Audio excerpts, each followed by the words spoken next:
Graça e paz. Alegrei-me quando me disseram: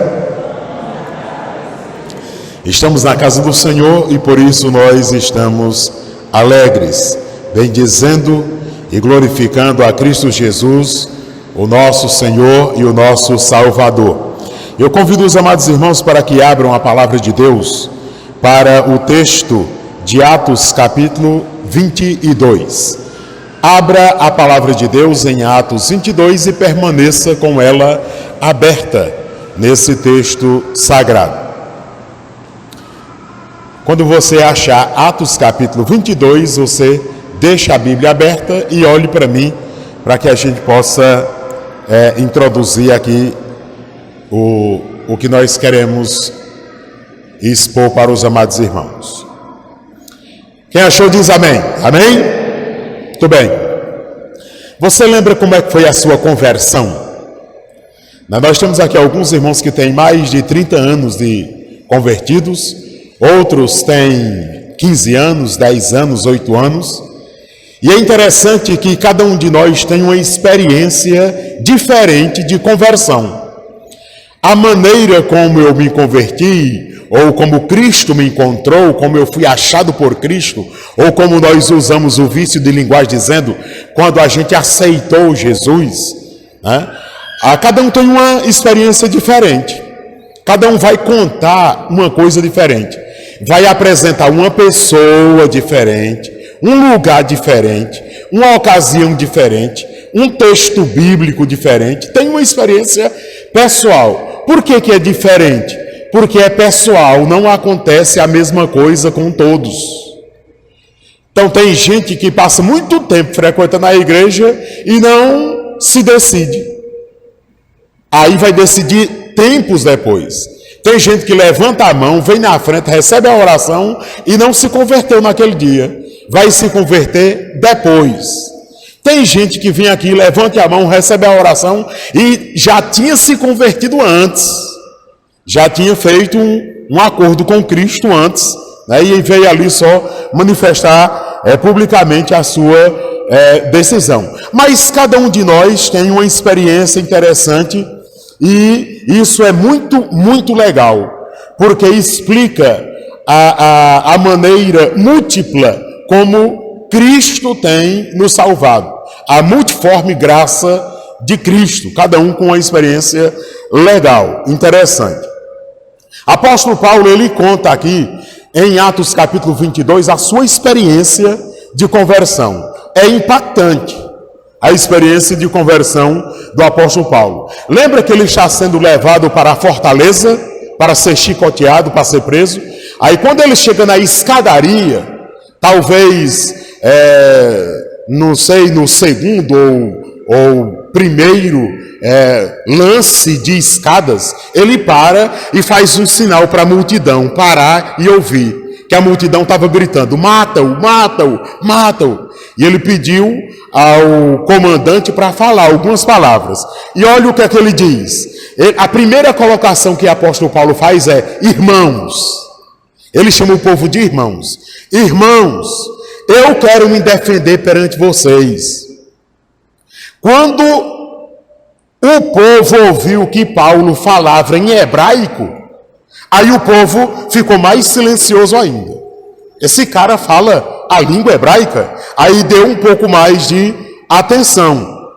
Aí, o Paulo disse: eu sou judeu, eu sou natural de uma cidade chamada Tarsis, da região da Sicília.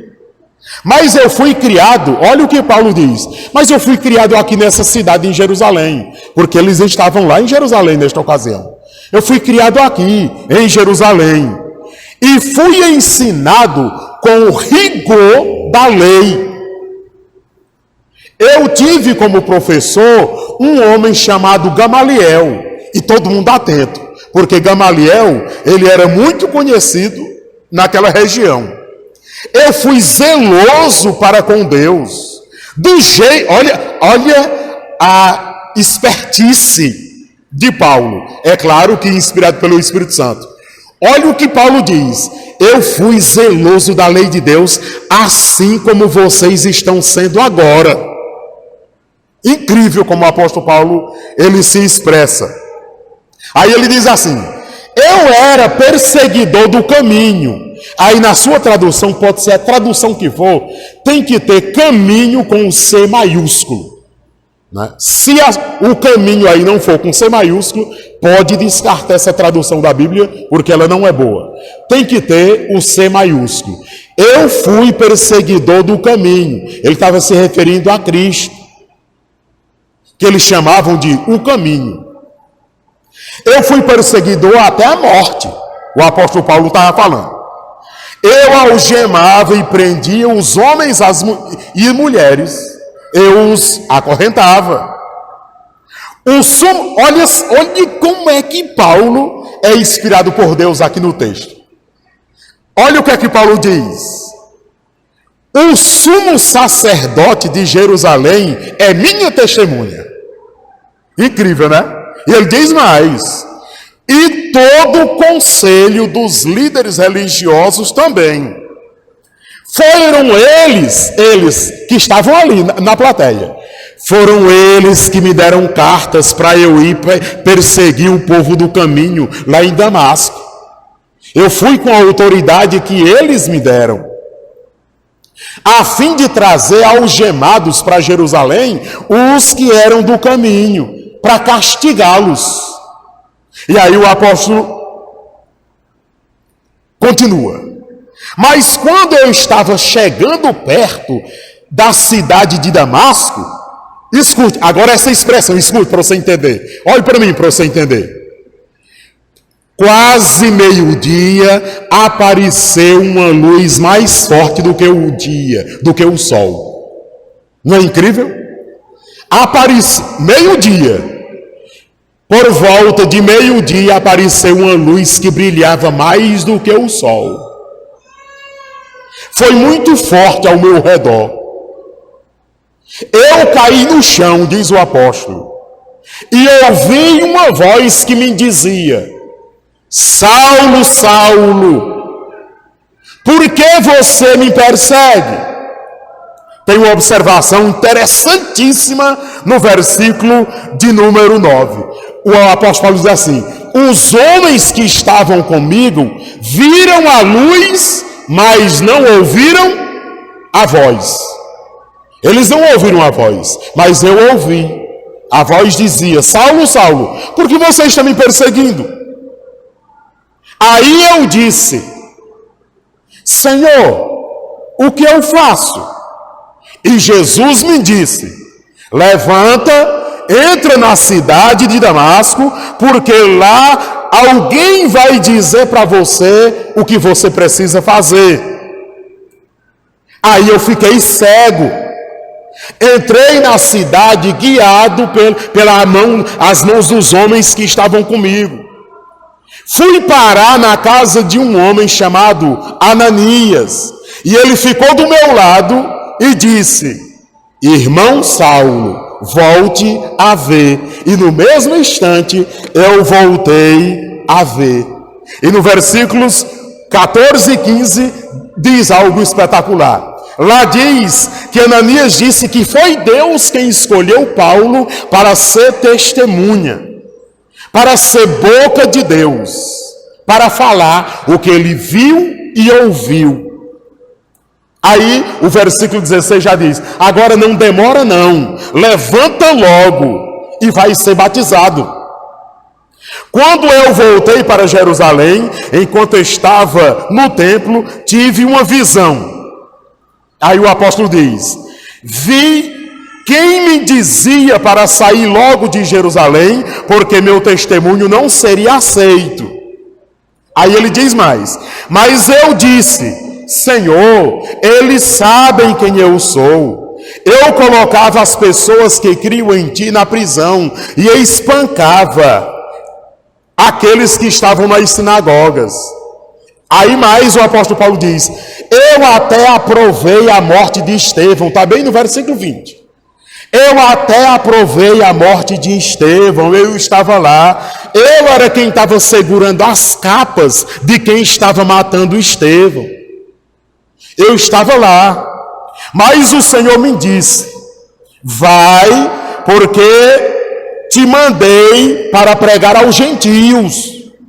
Quando o povo ouviu essas palavras, gritaram. Olha o que o povo gritou, aí no versículo 22.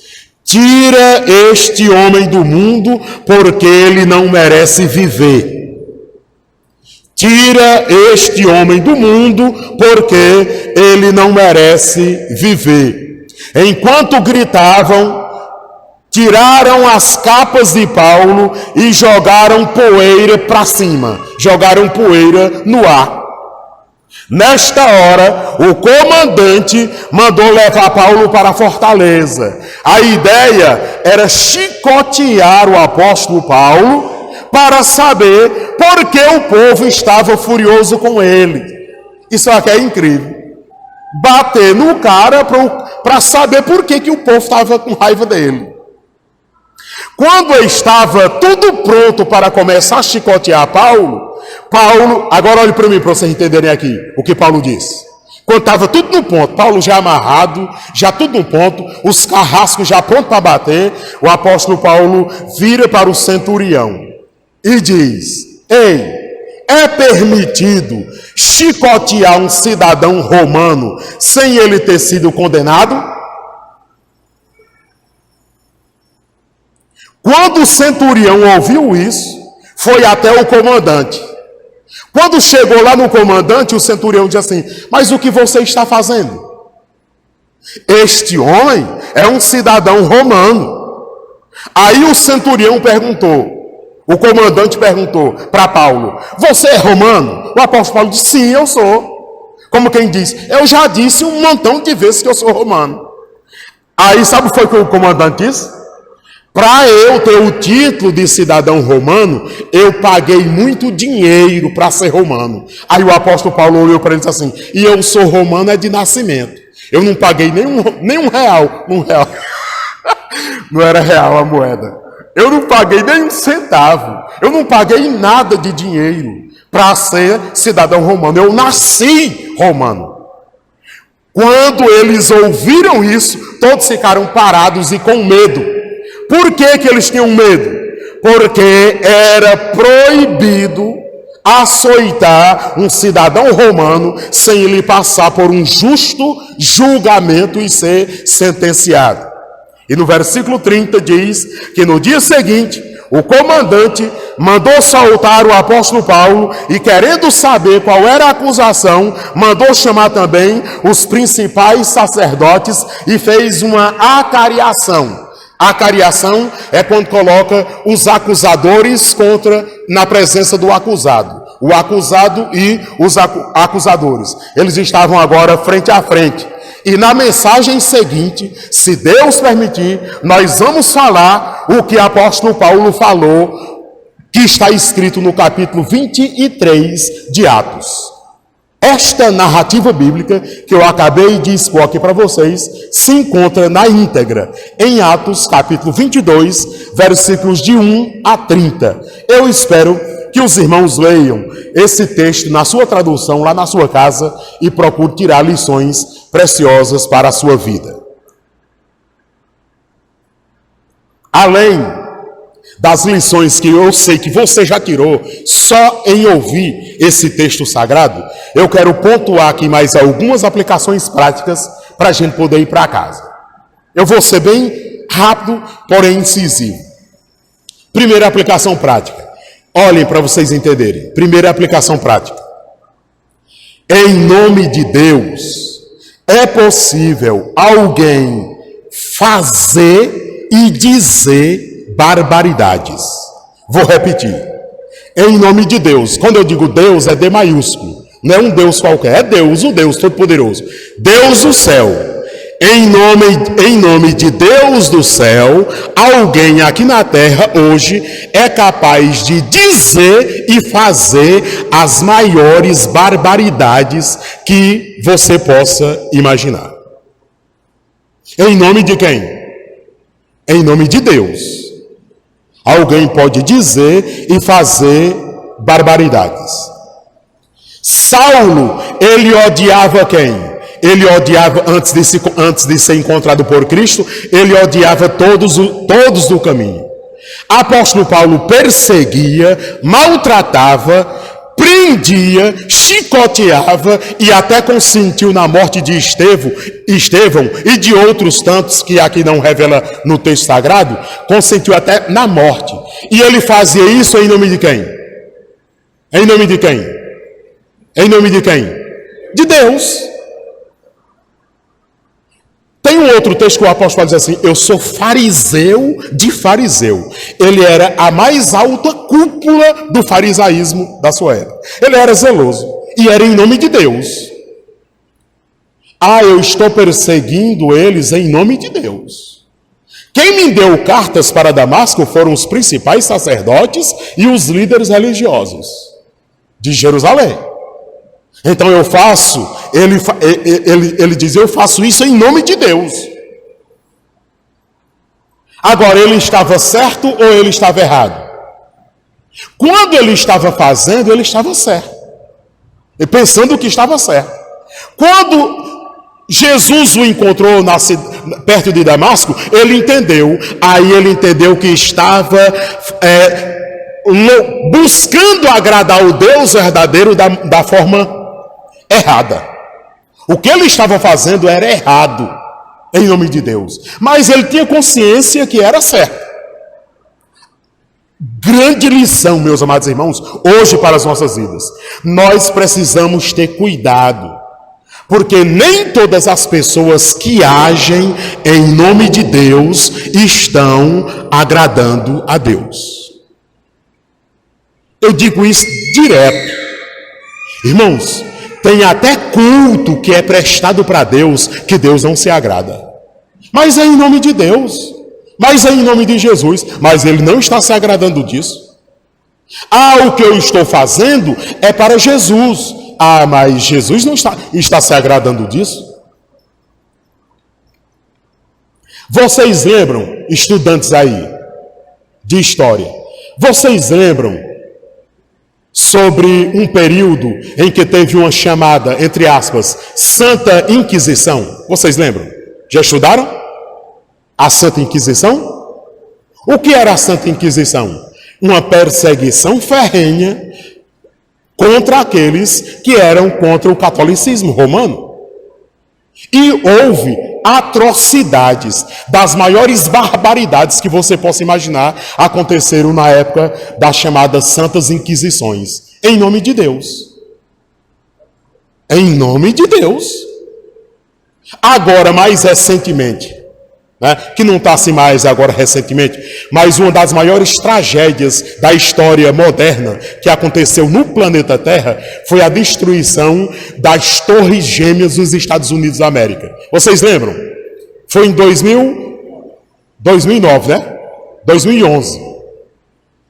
Alguns homens sequestram aviões lotados de pessoas e lançam essas aeronaves em alguns prédios públicos dos Estados Unidos da América, sobretudo nas duas Torres Gêmeas, destruindo tudo. Eles fizeram aquilo, sabe em nome de quem? Sabe em nome de quem? Em nome de Deus. Olha lá. Em nome de Deus. Nós estamos fazendo isso para acabar com os impuros. Em nome de Deus. Você sabia que tem algumas famílias que são criadas em algumas partes do planeta? Algumas famílias geram filhos para que eles sejam homens-bomba. Morrer com honra. Eles são treinados para darem a sua vida, eles dizem, por Deus. Por Deus. Então, irmãos, nós precisamos ter cuidado, porque nem tudo que nos chega aos ouvidos e ao coração, em nome de Deus, a Deus pertence. E aí, trocando em miúdos, trazendo mais para o nosso contexto atual, meus amados irmãos, nem toda mensagem que a gente escuta em nome de Deus, vamos dizer amém não, antes de analisar. Nem todo movimento que a gente vê em nome de Deus, nós não vamos nos prostrar apoiando não, sem fazer uma análise se aquilo é ou não de Deus. Nós precisamos ter cuidado. Aquelas pessoas que estavam lá levando Paulo, eles estavam fazendo em nome de Deus. Do jeito que Paulo fez anteriormente em nome de Deus. Para finalizar essa primeira aplicação prática, tem muita gente hoje fazendo e falando besteira em nome de Deus. Eu fico assim muito magoado, irmãos, enquanto pregador, hoje, do Evangelho de Jesus Cristo. Eu fico muito magoado. Em vez dessas pessoas serem sinceras e dizer, não, aqui sou eu quem estou falando. Isso aqui é eu quem quero falar assim. Eu que entendo que é assim. Agora, usa o nome de Deus, rapaz. Usa o nome de Deus. Foi Deus que me disse, foi Deus que me falou, foi Deus que me revelou. Eu estou fazendo isso em nome de Deus. Essa madrugada, Deus que me disse. Usando Deus. Eu quero abrir um parêntese. Olhe para mim para vocês entenderem. As outras aplicações para que vou ser mais rápido. Escute. Abre um parêntese. Aqui em Oeiras. Aqui, bem aqui, nessa igreja. Estava lá naquele antigo gabinete, chegaram duas irmãs. Duas irmãs, sentaram, tá? Viemos falar com o pastor. Eu digo, pois não. Aí, uma disse assim, pastor, a minha família é de uma outra igreja. Toda a minha família é dessa igreja. E, pastor, eles estão me chamando para ir para lá, e eu vim comunicar ao senhor que eu estou indo para essa igreja, porque toda a minha família é de lá, e eu me sinto bem lá, e eu quero ir para lá. Eu digo, amém, meu irmão. Deus abençoe, vá em nome do Senhor Jesus, vá lá, fique com sua família, fique firmada na pessoa bendita do Senhor Jesus, né? E vai ser uma bênção para a irmã, é o lugar que a irmã vai se dar bem, etc. Sua família está toda lá, é isso mesmo, fique lá, irmão. Deus abençoe, amém. Tudo bem.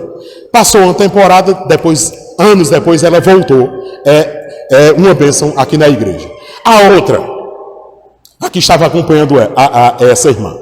Aí eu disse assim, pastor, bem assim ela, do jeito que eu estou fazendo aqui, ó.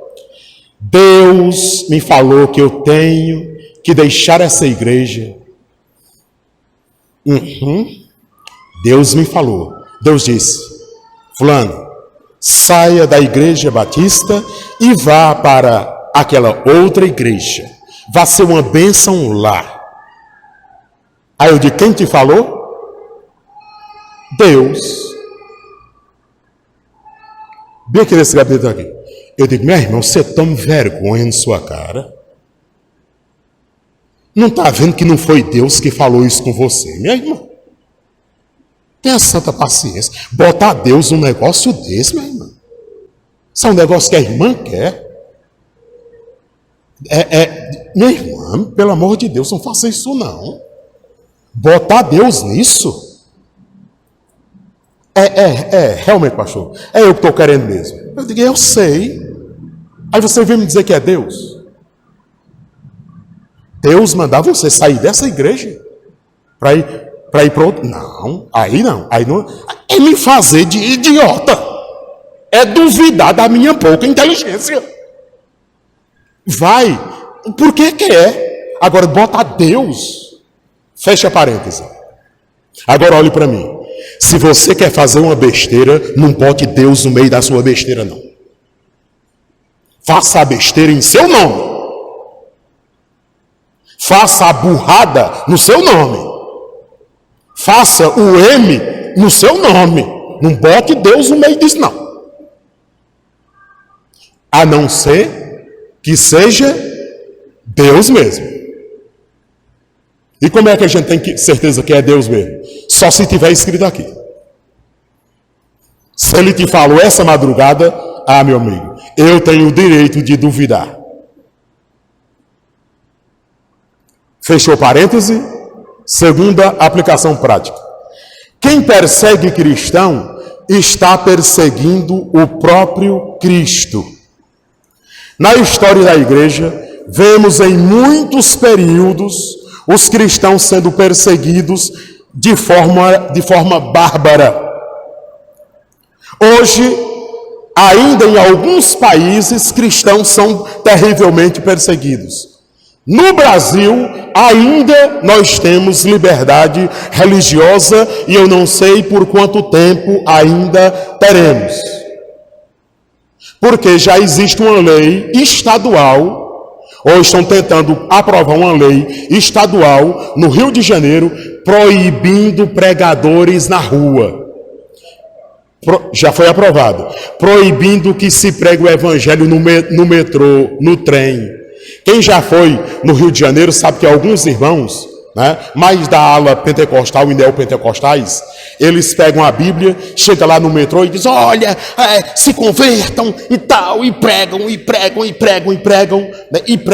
e vai na rua, põe uma caixa de som na praça pública, e prega do jeito que quiser pregar, prega mentira e prega verdade, prega do jeito que quiser pregar. Aí tem uma lei no Rio de Janeiro que proíbe a pregação em público, porque diz a lei, é assédio religioso. Já imaginou uma peste dessa? Assédio religioso. Esse cidadão, eu quero processá-lo, porque eu estava na rua e ele estava me assediando a ir para a religião dele, proibindo a pregação do Evangelho de Jesus Cristo. Irmãos, nós estamos no período que prestes a irmos às urnas. Irmãos, vamos ter cuidado com quem nós vamos votar para deputado estadual, deputado federal e senador da República. Porque são esses caras quem fazem as leis. Aí o crentezão bem que diz, eu tenho nada a ver com política, eu nem gosto de política, eu nem vou votar. Aí vai lá, alguém vota e bota lá um deputado, bota lá um deputado federal, bota lá um senador daqueles mais depravados possível para fazer lei para nos reger. Nós que dizemos que não temos nada a ver com negócio político. Vamos abrir os olhos. Vamos abrir os olhos. Por quê? Porque uma perseguição mais ferrenha pode acontecer no Brasil com lei. Com lei. Com lei. Então, cuidado com quem você vai votar. A gente não dá muito valor a voto para deputado estadual, para deputado federal e para senador. Só que são os votos mais importantes que tem hoje. Quem nós vamos colocar lá para nos representar? Então nós precisamos ter cuidado, porque pode vir uma grande onda de perseguição hoje aqui no Brasil. E aí podem nos arrastar para os tribunais. Tem até uma profecia a esse respeito. Por quê? Porque votamos errado. E nós temos tudo a ver com esse negócio, enquanto cidadãos, sem sombras de dúvidas. Antigamente era sorrateiro. Agora já está mais exposto a questão da perseguição, mais o viés ideológico, cada vez mais forte contra Jesus, contra a igreja de Jesus Cristo, contra os princípios da família, contra as leis que dizem respeito à moral. Eu estava recentemente numa reunião com um deputado estadual e estava falando para ele. Olha, candidato que é a favor da ideologia de gênero, candidato que é a favor do aborto, candidato que é a favor de anarquia e de coisas do gênero, eu não sou obrigado a votar. Não sou obrigado a votar. Eu vou alimentar a cobra para me morder? De modo nenhum. De modo nenhum. Aí se não tiver nenhum para votar, Deus vai fazer alguma coisa. Mas nós temos que ter cuidado, porque ainda estamos num país de liberdade religiosa, mas nós não sabemos até que ponto, até quando isso vai acontecer. Muito bem. Terceira e penúltima aplicação prática. Jesus, escute. Jesus é quem escolhe os seus discípulos. No entanto, é muito óbvio que cada um tem a resposta à convocação de Jesus. Lembra daquele homem que foi chamado, aquele homem rico que foi chamado? Vocês lembram do homem rico? Ah, você, Senhor bom mestre, o que devo fazer para ser salvo? Ah, obedece os mandamentos. Ah, mas eu obedeço? Aí Jesus, não, pois então, vai, vende tudo o que tu tens e segue-me. Jesus o convidou. E a resposta me parece que foi negativa ao chamado, à convocação de Cristo Jesus. Jesus é quem salva. Não tem nenhum mérito na salvação que o homem possa receber. Mas o homem dá uma resposta sim. E ela pode ser positiva e ela pode ser negativa. Independentemente da resposta que o homem der, não tira a soberania de Deus nem uma miligrama. Deus continua sendo Deus. Jesus continua sendo o Salvador, perfeito, eterno e soberano. Independentemente da resposta que o ser humano dê à sua convocação. Vinde a mim. Vinde. E eu posso ir? Pode sim. Vinde a mim. Todos os seus estáis cansados e sobrecarregados, e eu vos aliviarei. Tomai sobre vós o meu jugo e aprendei de mim, que sou manso e humilde de coração, e encontrareis descanso para vossas almas. Não tendes vida porque não quereis vir a mim. Então, o Salvador é Cristo. Quem escolhe é Cristo, quem salva é Cristo. A salvação é mérito de Cristo, mas você tem que dar uma resposta, é muito óbvio. Porque afinal de contas, você não é um macaco, você é um ser humano, feito à imagem e à semelhança de Deus. Quarta e última aplicação prática. Jesus sempre tem alguém em todos os lugares para orientar os seus novos seguidores. Amém, meus amados irmãos? Vou repetir. Jesus sempre tem alguém em algum lugar ou em todos os lugares para orientar os seus novos seguidores. Paulo chega em Damasco e quem Jesus manda para orientar Paulo? Ou Saulo? Ananias. Escute. Em todos os cantos, em todos os lugares, Jesus tem alguém para orientar os seus novos seguidores. Um detalhe. Em meio a um turbilhão de invenções, de pregadores mentirosos, de falsos profetas, de enganadores, de aproveitadores, de exploradores, no meio dessa cambada de sem vergonha tudinho, Jesus tem homens e mulheres sérios, que quando alguém se converte, vai orientar a pessoa a trilhar o único caminho correto, que é Jesus Cristo. Jesus Cristo. E esses que orientam os novos decididos de Cristo, não vai fazer novos fanáticos. Não é fanatismo religioso, não é isso, não é aquilo. É ensinar a seguir Jesus. Em todos os lugares, Jesus tem alguém assim. Aí a pergunta que eu faço para você que está aqui e para você que porventura possa nos assistir através das redes sociais. Você está pronto a orientar novos seguidores de Jesus? Você está pronto a acompanhar uma pessoa que foi alcançada pela graça e a misericórdia de Cristo? Você é capaz de dedicar um tempo a elas? Não apenas monitorando, mas acompanhando, ensinando elas a trilhar o caminho de Jesus diariamente? Você já fez isso? Quantas pessoas você ensinou de perto a seguir Jesus Cristo? Porque o novo decidido tem. E agora, o que é que eu faço? Saulo perguntou para o próprio Cristo: Senhor, e agora? O que é que eu faço? Vai lá em Damasco que alguém vai te dizer o que você deve fazer. Tem um montão de pessoas, meus amados irmãos, perguntando: e agora? O que é que eu faço? E tem alguém para dar a resposta? Esse alguém pode ser você? Você está disposta a ensinar alguém o caminho de Cristo Jesus, o Senhor?